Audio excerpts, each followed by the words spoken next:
הגענו הערב למלון חדש, שהוא גם באמת חדש, והוא עם עיצוב וואו וואו וואו, כולו עץ וחדיש כזה, חדר ווק-אין למזוודות,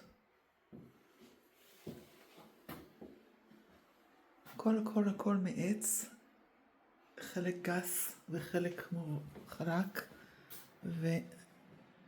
והמקלחת חדישה כזאתי, גם השירותים וגם המקלחון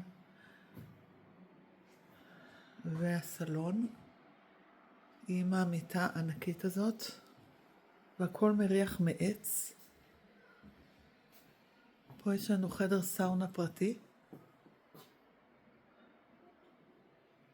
ופה יוצאים למרפסת ענק פינתית,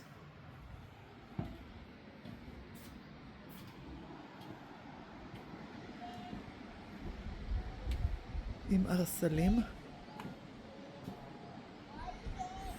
ופה הנוף שאמור להיות להר ענק של הססולנגו, אבל העננים מסתירים אותו, אז אולי הוא יפתיע אותנו מחר. אבל המלון הזה הוא פשוט וואו, חבל שאי אפשר להעביר את הריח של העץ החדש הזה, מדהים.